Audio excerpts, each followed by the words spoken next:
Buenas tardes, ¿cómo están? Mi nombre es Gustavo Cabezas y soy el profesor encargado de poder aportarles esta videoconferencia con ustedes que quedará incrustada dentro del entorno. Em, para las siguientes videoconferencias vamos a seguir la misma idea. Eh, Estas van a aparecer incrustadas en el entorno. Esta en particular es como para introducir un poco lo que estamos entendiendo por sociología, porque eh, a veces uno llega a confundir sociología con otras ciencias. En el caso de Costa Rica es que en secundaria no se da sociología, pero en otros países sociología es parte del, del currículum de materias en secundaria. Por eso en humanidades aportamos este elemento de la sociología, que no es psicología y que tampoco es filosofía. De hecho, la filosofía es como la madre ciencia, ¿verdad? La que el conocimiento inicia con esa serie de individuos que empiezan a pensar o a preguntarse elementos con una metodología particular a la hora de abordar fenómenos sociales, espirituales, materiales, etcétera. Uno de esos métodos era la mayéutica, ¿verdad? De que lo que se esperaba era preguntarse por qué y por qué y por qué hasta lograr entender un fenómeno. Bueno, la sociología surge de la filosofía y eh, mucho tiempo antes de que existieran muchas de las ciencias sociales que conocemos hoy. Em, de las ciencias sociales que conocemos hoy, una de esas primeras es la sociología. Antes de que existiera antropología, antes de que existiera psicología, antes de que existieran muchas otras ciencias. Evidentemente es como muy transversal a otros campos del conocimiento y de eso es lo que quisiéramos abordar. Voy a ponerles una presentación que se preparó para esto y bueno, entonces aquí estamos. Em, Filosofía y, y también la sociología son disciplinas que tratan de entender la realidad humana. Bueno, en esa ilustración, pues ahí tenemos a Hipatia de Alejandría, que era más que todo matemática, pero digamos que hay algo de filosofía en su conocimiento, igual Nietzsche y Sócrates, Platón, etcétera. Y todos estos que ustedes de alguna manera ya conocen porque lo han visto tanto en secundaria o en las asignaturas de filosofía que tiene el ciclo de humanidades. Eh, Hay que entender, tal vez, y aquí quiero insistir en eso, la filosofía precede a la sociología. La filosofía siempre ha existido desde la antigüedad y trata de entender la realidad, la existencia, el conocimiento y la moral. Uno podría preguntarse que por qué un filósofo se pone a dudar en estas cuestiones. Y, y muchas de esas respuestas las ha podido responder la sociología. Hay algunas otras que no. Los principales elementos en los que coincide tanto la filosofía como la sociología son estos cuatro. Primero, sus fundamentos teóricos, ¿verdad? Y pongo entre paréntesis epistemológicos. Esa es una palabra que ustedes deben de comprender a lo largo de su carrera, sea que la hagan en la UNED o en cualquier otro lado. Epistemología es la lente que usted utiliza para poder ver la realidad.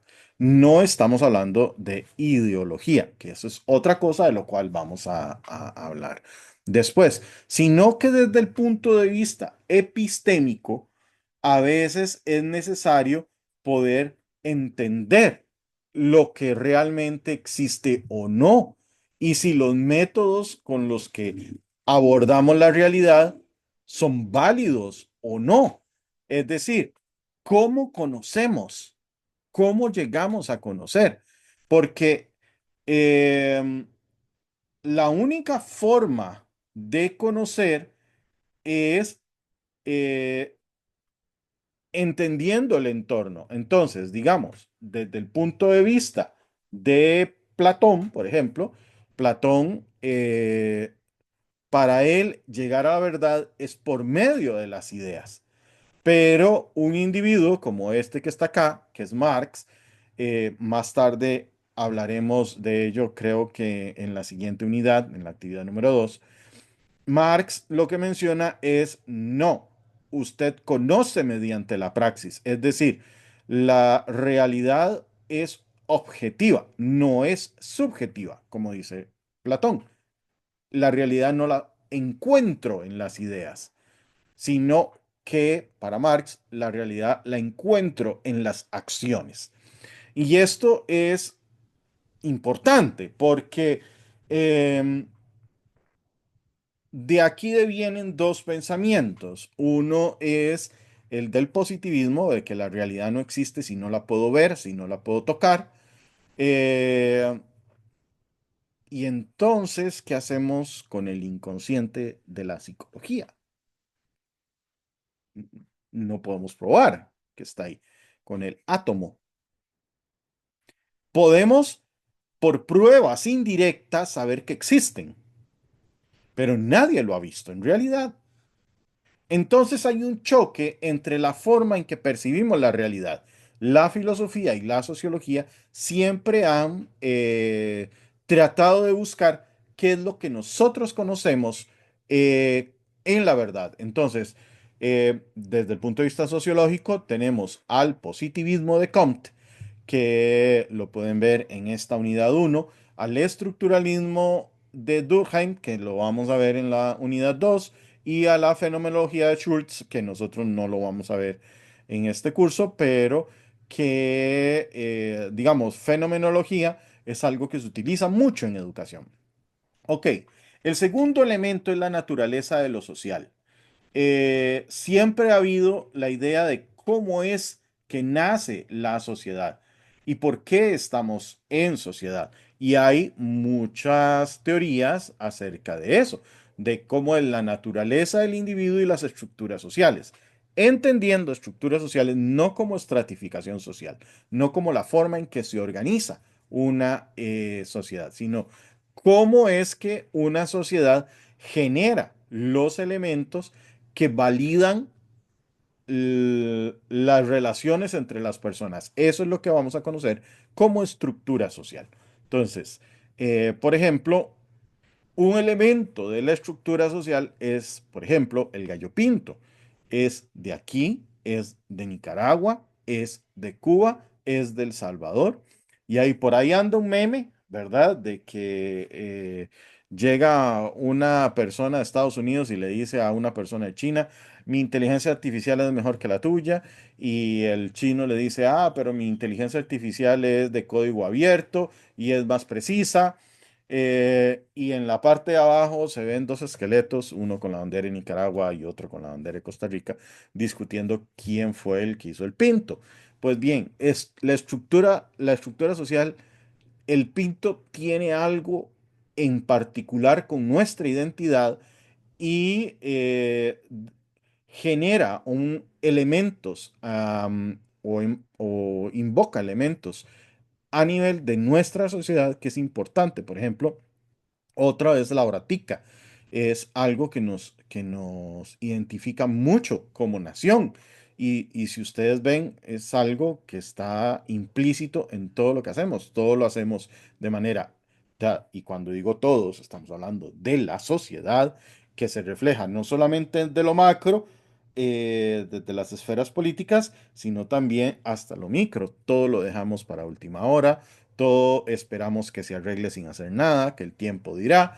Eh, no tomamos acciones y ustedes lo van a ver que es algo que está incluso desde la independencia.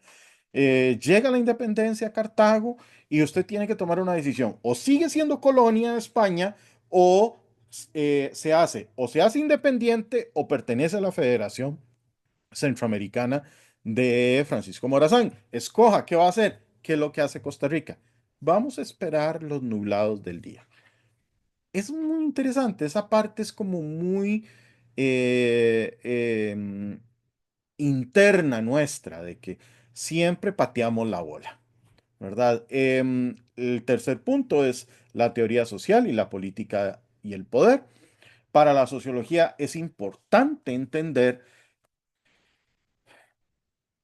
de que muchas de esas estructuras sociales de las que hablábamos anteriormente, en realidad son construcciones. Y muchas de las cosas que damos por verdad, en realidad son construcciones sociales. Voy a darles un ejemplo.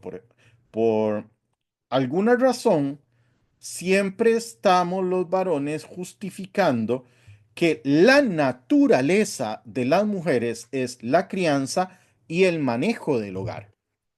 Y parte de cómo legitimamos eso es que decimos que los hombres son, por lo general, individuos desordenados y además que no tienen una cosa que llamamos instinto materno. Eh, y bueno, entonces empiezan las contradicciones. Lo cierto es que muchos varones eh, pueden ser ordenados. Pueden ser ordenados en las finanzas, pueden ser ordenados en sus cosas. Y, por ejemplo, existen muchas familias en las que si no hubiera sido porque el varón, y cuando me refiero al varón me refiero al hermano mayor, al tío, al abuelo, el hogar se hubiera hundido, ¿verdad? ¿Por qué? Porque de alguna manera justificamos, legitimamos que las mujeres tienen un instinto materno cuando la realidad no se explota en la cara. El PANI tiene en sus estadísticas que la mayor parte de los problemas que tienen los niños entre 1 y 3 años es gracias a sus madres. Problemas de salud, problemas de violencia, problemas de abandono, etcétera, etcétera, etcétera. Y bueno, es parte de esa carga social que los hombres no queremos tener. Y se justifica de muchas formas, bíblicamente, culturalmente, etcétera. Y decimos que, comillas, comillas, así son las cosas. Parte de esas teorías sociales que los sociólogos y los filósofos han abordado es que en realidad todas esas son más bien mentiras sociales. Y con el poder ocurre lo mismo, ¿verdad? Como una persona eh, tiene el carisma suficiente para llevar a un grupo de personas al desfiladero. Eh, Me refiero, por ejemplo, a individuos que llevan a la ruina con negocios piramidales o criptobros que llevan a la ruina a muchas personas porque hay personas que se la creyeron con él y o digamos líderes religiosos que hacen que sus feligreses hagan cosas que moralmente o éticamente no harían, pero lo hacen en el contexto de sus iglesias. Foucault y Hobbes de alguna manera han abordado esos temas del poder, ¿verdad?, sobre las personas. Y el cuarto y último, digamos, punto de encuentro es la crítica a la ética. Em, mm, por ejemplo, eh, no sé, se me ocurre, la persona tiene cáncer, sabe que tiene cáncer, pero eso implica que le tienen que amputar un brazo. Pero si usted le amputa el brazo a esa persona, se pasea en su vida. Probablemente no tiene formación, trabaja con sus manos, usted le quita la mano o el brazo a una persona, eh, lo va a condenar a la indigencia toda la vida. Eh, debería, debería esa persona eh, morir de cáncer para que pueda no morir en la indigencia y que tenga tiempo de despedirse de su familia o no. ¿Qué es lo éticamente correcto? Es una pregunta difícil. O por ejemplo, eh, tenés dos hermanos, ¿verdad?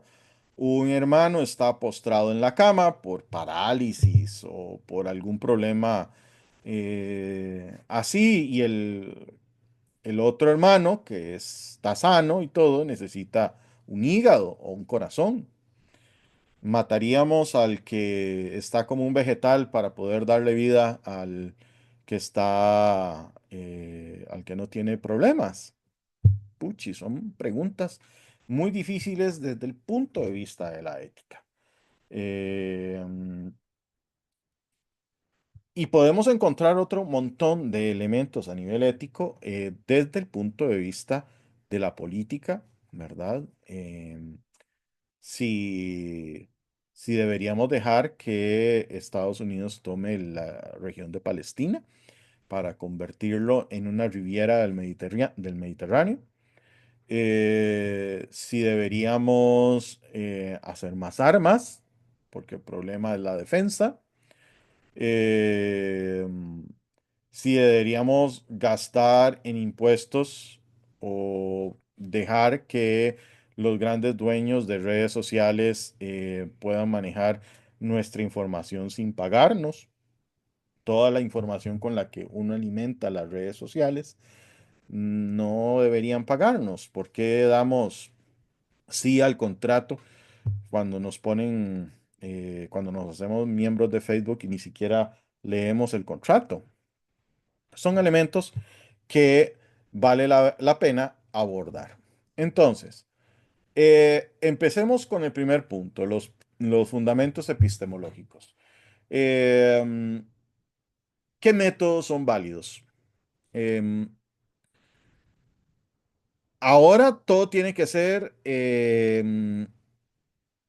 ¿cómo se llama esto? Eh, Explicado científicamente. Si hay algo que no puede ser explicado científicamente, no existe, ¿verdad? Entonces, no es válido, por ejemplo, la cuestión de los cristales. No es válido la cuestión de del horóscopo. Eso no es válido porque no está científicamente probado. Sin embargo, a pesar de que está hiper, súper científicamente probada las vacunas, aún hay personas que dicen, no, las vacunas no, porque nos meten, y ahí empezaron todas las cuestiones a nivel conspirativo de parte de los grupos ultraconservadores y antivacunas, a pesar de que en Costa Rica la vacunación es obligatoria. No es como en otros países que es opcional. Por ejemplo, en Estados Unidos la vacunación es opcional. Un niño cuando nace, usted si quiere no le pone vacunas. Es su decisión como papá, ¿verdad? Entonces, de ahí muchos de los chiquillos que llegan de Estados Unidos a vivir como residentes con sus papás aquí en Costa Rica, en Guanacaste o en Ubita o alguna cosa así, muchos de estos chiquillos pueden venir con enfermedades que aquí están extintas, ¿verdad? Y ya ha ocurrido varias veces. Que simplemente el Ministerio de Salud llega, secuestra a los niños y los vacuna, ¿verdad? A pesar de que los papás no quieren. Eh, pero aquí el punto es cuáles métodos son válidos. Y la sociología y la filosofía han planteado cuatro, perdón, principales, que es el positivismo, la hermenéutica, la teoría crítica y el posmodernismo. Estas cuatro formas de conocimiento son las que se utilizan actualmente. En ciencias exactas se tiende más al positivismo. En sociología, psicología, trabajo social, se utiliza, bueno, más en ciencias sociales se usa la hermenéutica y la teoría crítica. Y digamos que irrumpe el posmodernismo no solamente en las dos áreas, tanto exactas como sociales, sino que además se mete en otros campos, como es la comunicación y el arte. Entonces, empecemos con el positivismo. Bueno, la idea central del positivismo es que, primero, la sociología, al igual que las ciencias exactas o las ciencias naturales, tienen que tratar de explicar los fenómenos sociales. ¿Mediante qué? Mediante leyes. Entonces, eh, todo objeto a analizar tiene que ser medible y cuantitativo. Entonces, em, ustedes van a ver que muchas personas hacen encuestas y utilizan las encuestas. Bueno, están las de moda, ¿verdad? Que vemos a cada rato un montón de encuestas. Esto es una herencia del empirismo y del positivismo lógico de la filosofía. ¿Verdad? La verdad proviene de la observación y de la experiencia sensorial. Si yo no lo puedo tocar, si yo no lo puedo ver, eso es fe. Y la fe no es científica. Así de simple es el positivismo. Mucho de esto ocurre en la Ilustración después de la Revolución Francesa. Este viejillo de aquí se llama Auguste Comte. Comte fue el secretario de Saint-Simon, ¿verdad? El conde de Saint-Simon, que oliéndose que ya venía la Revolución Francesa, regala a todos los pobres, por dicha no le cortaron la cabeza, como si lo hicieron con muchos nobles. Y cuando él murió, Comte cambió el nombre de fisiología social que le había puesto San Simón y le puso sociología. Él es el papá de la sociología y del positivismo. El positivismo es actualmente uno de los ejes fuertes de la epistemología, o sea, del cómo conocer que hay en el mundo. El otro es la hermenéutica, muy basada en las ideas de Max Weber, que es un viejillo que vamos a conocer en el capítulo 2 de su libro.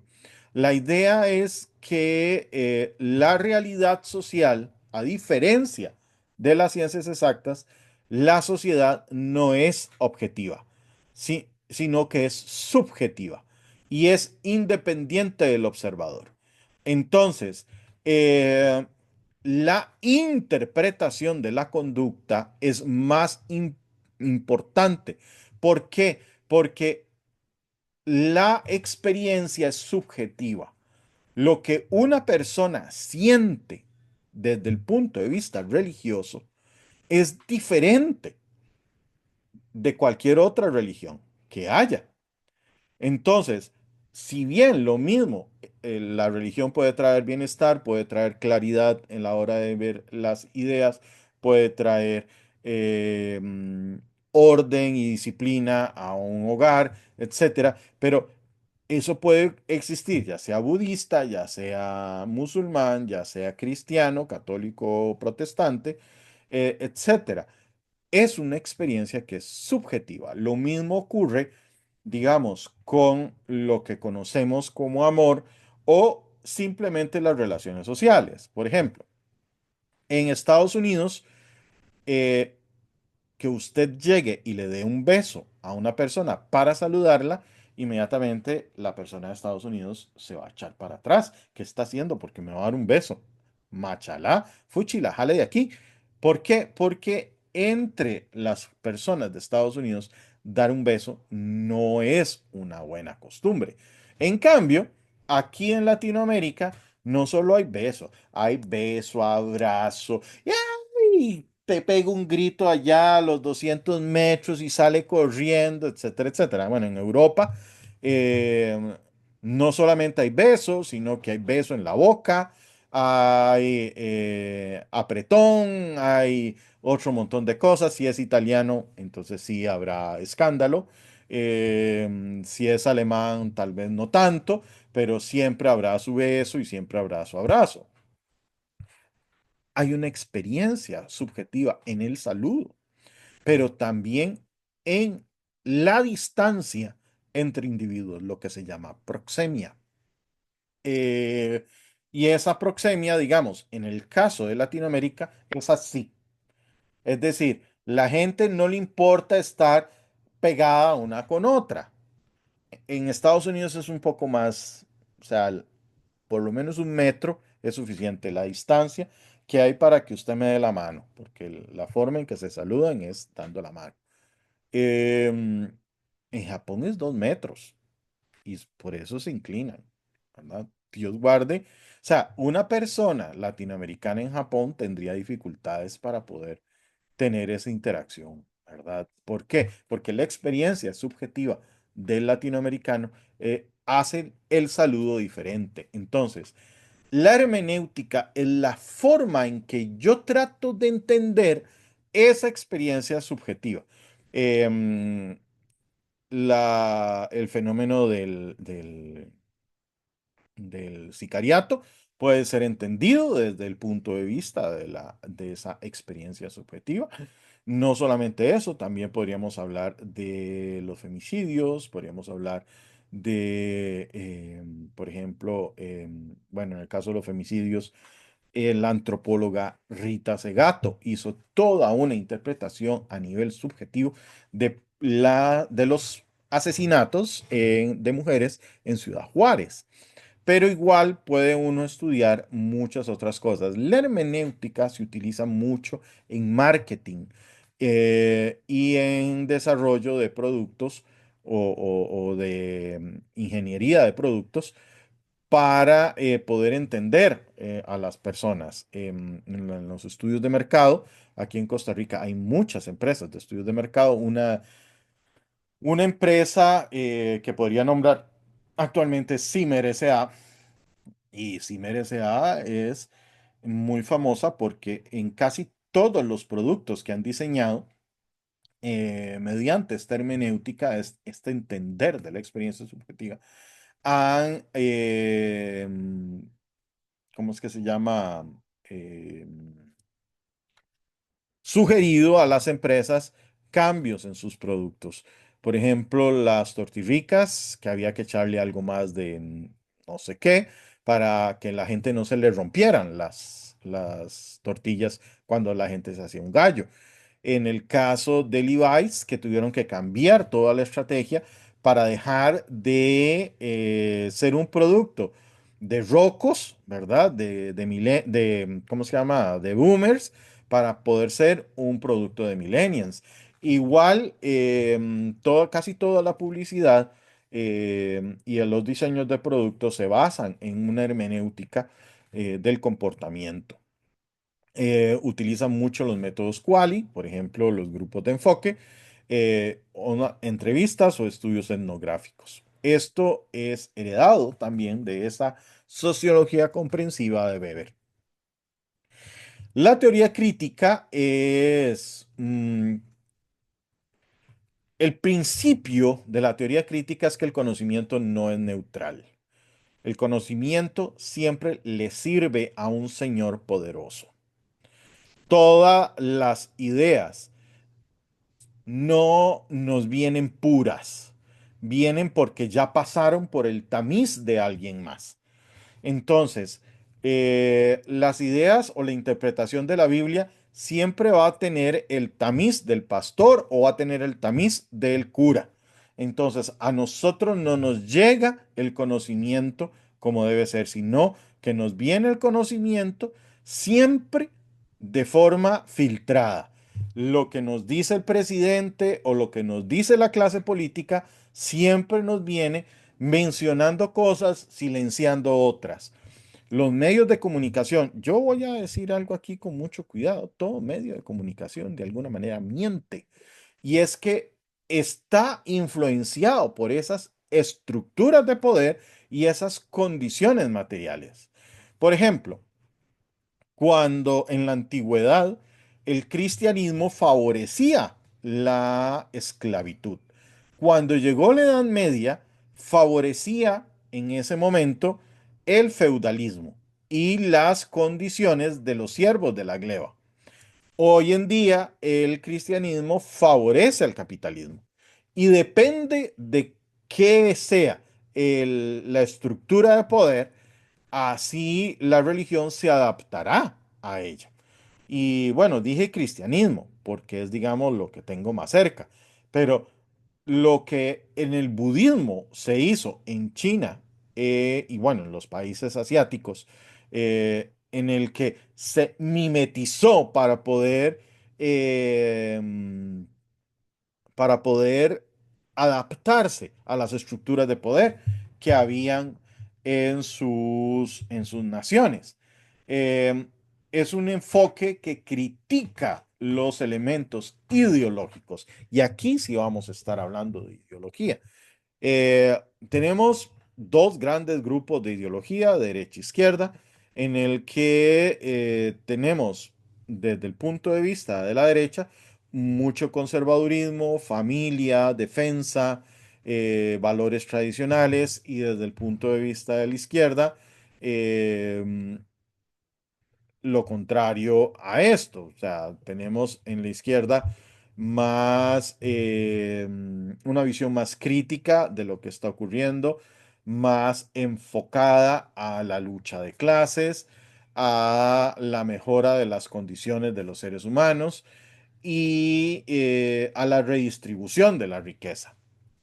Em, bueno, todo esto obviamente está heredado del materialismo dialéctico de Marx, que era filósofo, y al idealismo crítico de Kant y de Hegel. En el caso de Hegel, ¿verdad? Con su idea de poder entender el fenómeno de la ley, él hace un ejercicio mental que es la paradoja del amo y el esclavo. Entonces, el esclavo le tiene miedo al amo porque el amo tiene las armas, pero el amo le tiene miedo al esclavo porque si se dan cuenta que son más, los matan. Entonces, en el punto medio cae el viejo régimen, el de los reyes, en la Edad Media, y surge un nuevo sistema de acumulación, que es el capitalismo que surge con la revolución industrial. Em, y bueno, viene todo lo que es el posmodernismo. Eh, ¿Qué va a decir el posmodernismo? El postmodernismo lo que va a hablar es que el conocimiento no es que no sea neutral, es que, es que el conocimiento no existe. El conocimiento es una construcción y es influenciada por muchas cosas, por el lenguaje, por la cultura, por el poder. Entonces, la adaptación humana hacia el conocimiento depende de cómo ese ser humano tuvo que resolver problemas bajo ciertas condiciones. Em, Se me ocurre en este momento, no es lo mismo eh, que un grupo religioso cruce el mar y llegue a una tierra hostil, fría, casi congelada, eh, con muy pocos recursos en ese momento, por lo menos recursos disponibles con la tecnología que se tenía, a un grupo de aventureros que cruzan el mar y llegan a unas tierras fértiles, con clima increíble todo el tiempo, con recursos no solamente naturales, sino minerales que están ¿cómo es que se llama? A flor de tierra.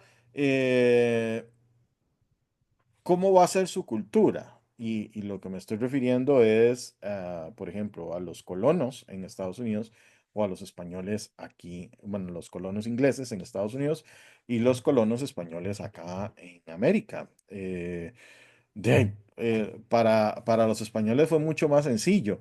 Por tanto, cuando llegaron las estructuras de poder, la única forma en que el pueblo llano podía acceder a esa estructura de poder era mediante sobornos, mediante sobarle la leva a la gente, ser un adulador, darle favorcitos, cariñitos, dirían otros.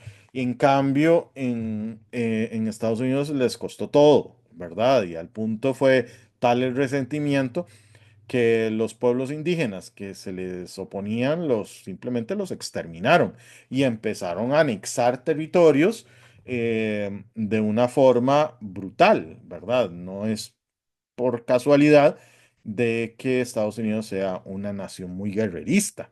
En los pocos años, bueno, en los 200 y pico de años que tienen como nación independiente, han generado más guerras que ningún otro país en el mundo. Eh, de hecho, hay gente que ha hecho el conteo de cuántas guerras han provocado y son montones. O sea, estamos hablando de una nación basada en su derecho de andar las armas. Por tanto, ¿qué es lo que dirá el posmodernismo acerca de eso? La realidad con la que nosotros crecimos y la realidad con la que ellos crecieron hacen muy diferente las formas en que se comportan. Estados Unidos surge de un montón de grupos religiosos conservadores que huyen de Inglaterra o del pecado de Inglaterra para ponerse en esta nueva nación, en la que consideraron suya y que eran llamados por Dios a ser una nación sobre todas las cosas, lo que conocemos hoy como la ideología del destino manifiesto. Y el Make America Great Again es parte de ese destino manifiesto de Estados Unidos de tener que todo el mundo piense como ellos.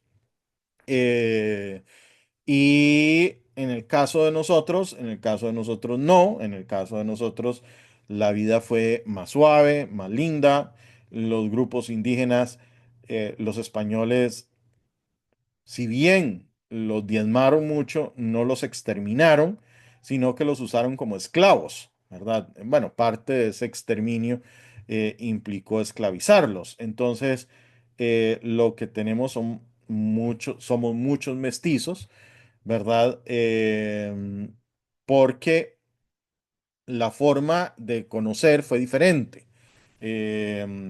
Isabel de Castilla tenía respirándole el papado en la espalda, que le decía que no tenía que tener esclavos. Entonces España se inventó una cosita llamada la encomienda para esclavizar sin esclavizar, ¿verdad?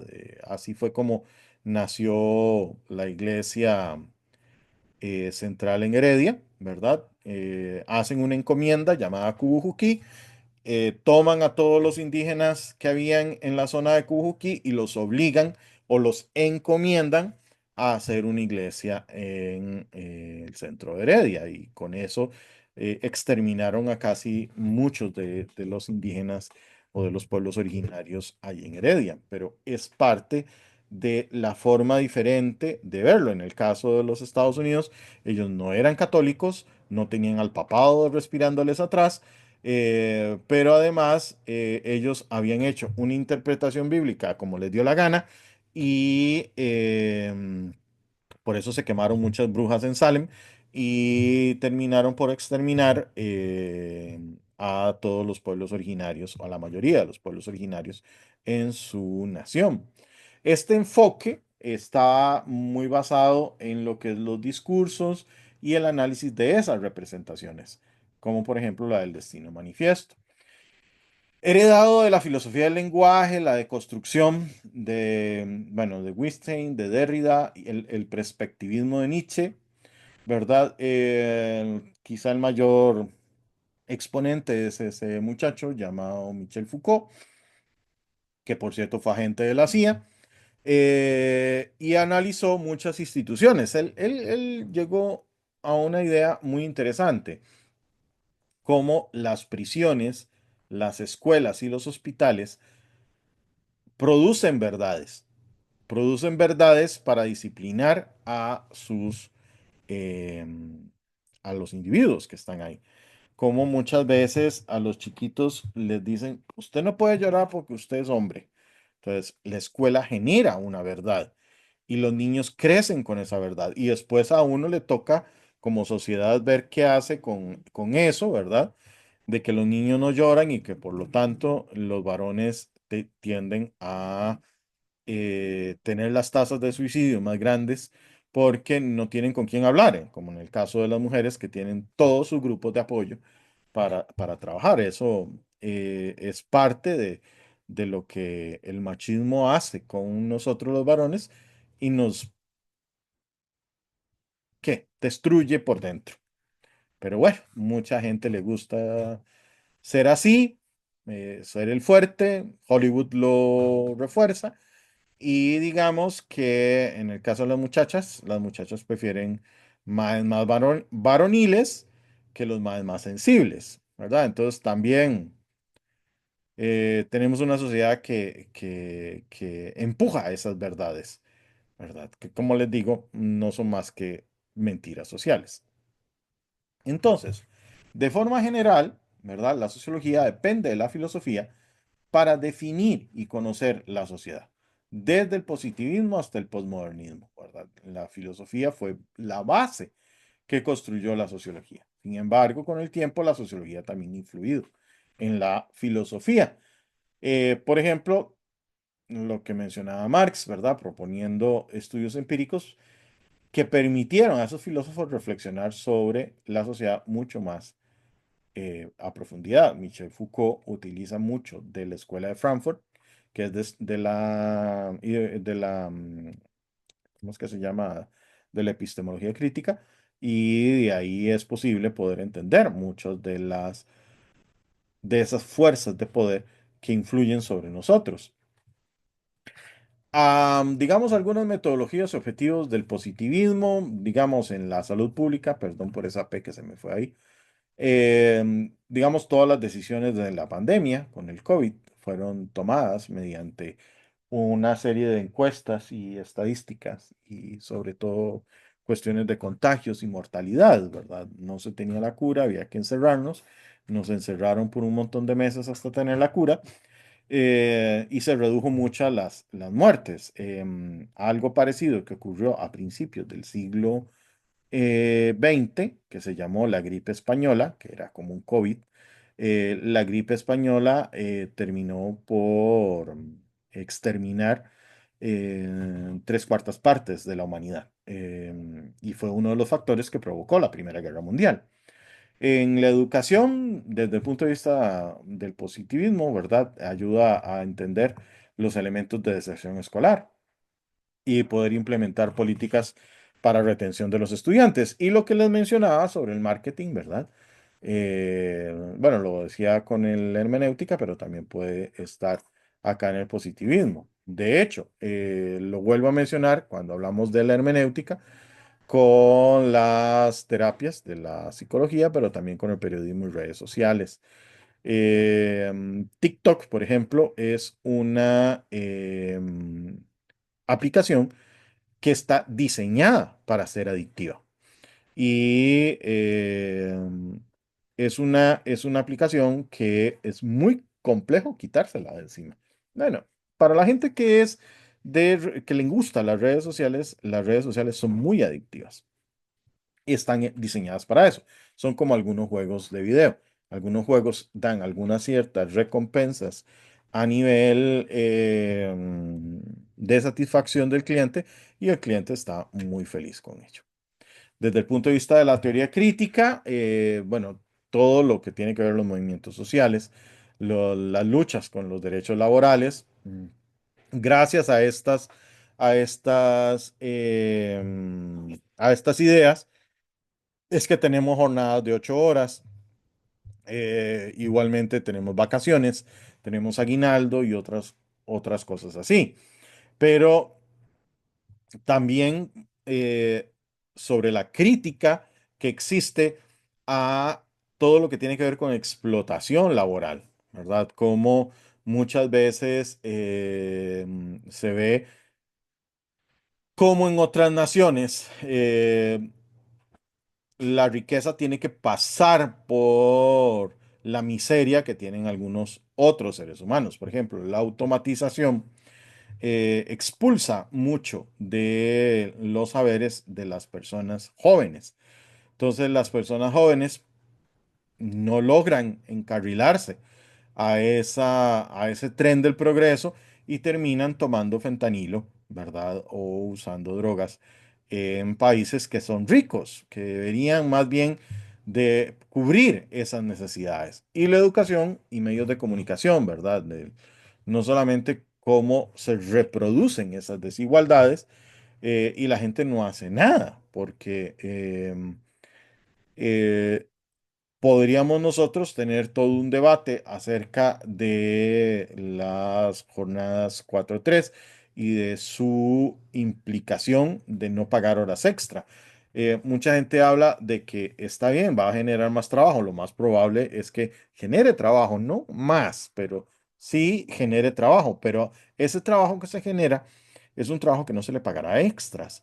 ¿Y por qué? Si el que paga los impuestos es uno, las empresas no pagan impuestos, están exoneradas. Y si están en zonas francas, todavía están más exoneradas. Por tanto, a pesar de que soy yo el que estoy pagando impuestos, me van a quitar las horas extra. Y la gente no se pone a pensar en eso. Por lo mismo, porque hay verdades que se reproducen y se reproducen. eh, porque dentro de las redes sociales existen bloqueos de esas informaciones. Oímos solamente lo que nuestra caja de resonancia dice. Y desde el postmodernismo, ¿verdad? Tenemos el reconocimiento, por ejemplo, de identidades no binarias. Eh, Hubo un tiempo en el que eso se veía como un delito. Por ejemplo, el inventor de la computadora moderna, de apellido Turing, fue condenado por homosexualidad en Inglaterra y condenado a ser castrado químicamente. El dolor que le producían las drogas de la castración era tal que decidió suicidarse y lo hizo comiendo una manzana envenenada. Por eso el símbolo de Apple es una manzana mordida. Em, pero, digamos, también entendemos que hombre y mujer como sexo es una realidad inamovible. Y estamos claros, los hombres tienen pene, las mujeres tienen vagina. Pero el que una persona se sienta varón o se sienta mujer son otras cosas. Y ahí es donde está la percepción de mi género. Y eso sí es una construcción social. Por mucho tiempo se ha tratado como enfermedad mental, hasta en 1980 que se retira como enfermedad mental y también como delito en algunos lados. En Costa Rica, eso más bien fue tardío y bueno, todo el trauma que como sociedad vivimos con el matrimonio igualitario en el 2018. Pero igual todo esto es fruto de ese pensar o de esas ideas. Y bueno, en el caso de redes sociales o noticias falsas, eso pues todavía es más, ¿verdad? Porque el problema que nosotros tenemos y que el postmodernismo nos advierte es que vivimos en una sociedad manipulada. De nuevo, el conocimiento le obedece a alguien, la ciencia le obedece a alguien. Entonces, l- por ejemplo, circulan dentro de los medios de comunicación, por ejemplo, la idea que la popularizó el señor presidente, de que los programas de educación sexual y afectividad le enseñan a los niños a masturbarse. Eso es sumamente falso. Y lo sé porque yo tengo dos hijos. Uno ya está en la universidad y el otro es un adolescente que todavía está en el colegio. Y toda su escuela pública y todo su secundaria, nunca vi esos contenidos. Y ningún profesor va a dar esos contenidos. Vamos, los maestros no se pintan el pelo azul ni son hombres con vestido y barba, por favor. O sea, nuestros maestros no son así. Eh, y ustedes solo pónganse a pensar, la escuela a la que van sus hijos, estoy pensando en escuelas públicas, eh, ¿ustedes realmente creen que eso es lo que se va a decir? Eso es totalmente falso. Es un fake news, es una noticia falsa, pero esa noticia falsa generó un movimiento. Lo hizo en el 2018, que nos llevó a la segunda vuelta, que como digo, fue traumática, pero ve como en este momento lo están volviendo a traer. Lo mismo ocurre con una cosa que se llamó los protocolos de Sion. Los protocolos de Sion es un documento falso que hizo Napoleón para desprestigiar a los judíos, en el que una élite de judíos se reúne en un cementerio en Praga y en esas reuniones secretas decían cómo es que iban a meterse o entremeterse en los poderes y que iban a cambiar las cosas. Parte de esos protocolos de Sion, que como les digo, es un documento que no existe, eh, el, el- el- el documento, bueno, sí existe, pero fue escrito no por judíos, sino que fue escrito por la inteligencia francesa durante el gobierno de Napoleón, cuando él era emperador. Em, Y eso ha sido utilizado hasta el día de hoy miles de veces. Vean que una noticia falsa es imposible de quitar. Tanto así que Adolf Hitler en su Mein Kampf, mi lucha, se llama el libro, él vuelve a citar los protocolos de Sion. Y ni qué decir actualmente, o sea, siguen hablando del sionismo y que otro montón de cosas basados en un documento que es falso. Eh, y podríamos hablar de muchas otras cosas, como que Stanley Kubrick hizo eh, el alunizaje con efectos especiales en una cuestión en el Área 51, o de que Hillary Clinton come bebés, ¿verdad? Y que hay redes de pedofilia, cuando las únicas redes de pedofilia son cuando aquí en Costa Rica se quiso penar los matrimonios impropios, y los primeros en que se negaron a los matrimonios impropios fue el movimiento libertario, ¿verdad?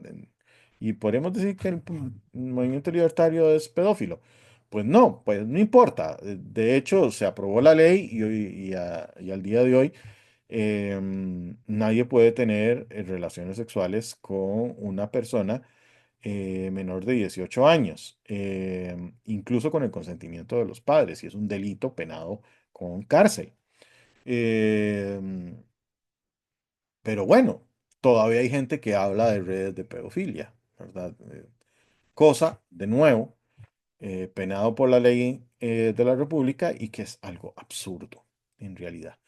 Pero todo eso viene por el consumo y la cultura digital, ¿verdad? Específicamente en redes sociales.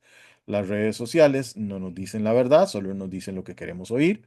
No podemos o tenemos una incapacidad de poder entender una noticia como falsa cuando la noticia está diciendo algo en lo que pienso, ¿verdad? Entonces decimos, ¿cómo esto va a ser falso si es algo en lo que yo creo que es una verdad? Entonces, esta cuestión de qué es la verdad, si debería prevalecer la duda, si este conocimiento está filtrado, entonces, em, ¿cuál es la verdad en sí? Es muy difícil. Es parte de esos eh, conectes entre la filosofía y la sociología que tratamos de esclarecer. Muchísimas gracias, les agradezco su atención. Pueden escribirnos a caterasociología@uned.ac.cr por si necesitaran decirnos algo o poder llamarnos al 2527-2786. Por lo demás, les agradezco mucho su atención y nos esperamos en la próxima